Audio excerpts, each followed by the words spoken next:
Good morning and welcome to day 3 of Quiet Time in the studio. Today we're going to look at this picture of a really stormy sea, and we're going to have a reading about a stormy sea that blew up when Jesus and the disciples were in a boat. The story is told in 3 of the 4 Gospels, and today we're going to look at it from Luke's account. Luke chapter 8 verses 22 to 25. One day Jesus said to his disciples, "Let's cross to the other side of the lake." So they got into a boat and started out. As they sailed across, Jesus settled down for a nap. But soon a fierce storm came down on the lake. The boat was filling with water and they were in real danger. The disciples went and woke him up, shouting, "Master, Master, we're going to drown."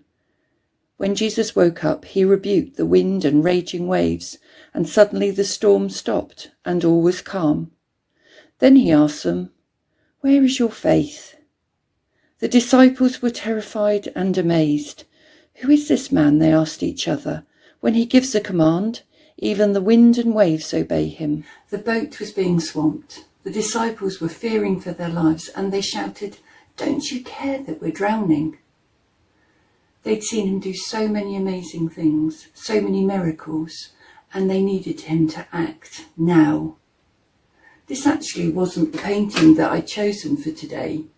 The painting that I'd chosen for today was this one. I had this picture in mind, and it's called Calm in the Storm. The original is with a family who are going through their own storm at the moment, perhaps the worst they have ever faced. The waves aren't just a bit choppy. They're waves that would make all of us cry out, "Are we going to get through this?" When storms face us, we may cry out, "Where are you, God? Are you there?" But just as Jesus was there in that boat, the Bible reassures us that we have a God who is our refuge and our strength, an ever-present help in times of trouble. We have a God that never slumbers nor sleeps. When the disciples said yes and followed Jesus, they didn't suddenly get a storm-free life. In fact, the reverse seems to be true. We see them persecuted, imprisoned. They saw Stephen stoned to death. Were they frightened? Yes, I'm sure they were. But we see them in the jail, in their chains, praying and singing praises to God.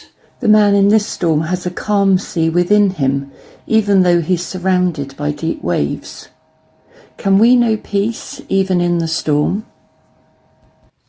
The question that Jesus asked his disciples in the boat is, where is your faith? Where is our faith when we face the times of storms? Clearly we can't put our faith in our own ability to calm the storm, because by its very nature it's beyond our control. Even a storm like coronavirus that has taken so many is a storm that we don't face alone. Where is my faith?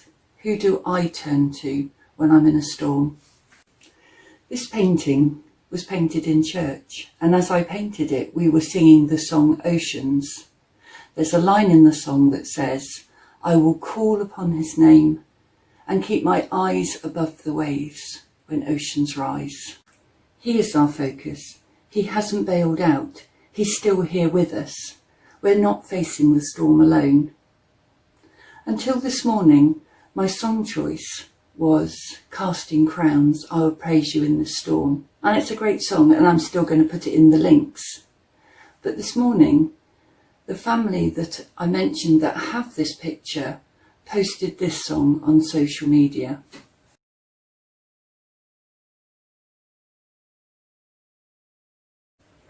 Just as the disciples of Jesus sang praises even while they were still in their prison cell, we can choose to raise a hallelujah in the middle of our storm. Let's end with this song. It has the line, "I'm going to sing in the middle of the storm. Louder and louder, you'll hear my praises roar." Let's end with that today. Thank you for joining me. In the presence of my enemies, I raise a hallelujah. Come on, louder than the unbelief. I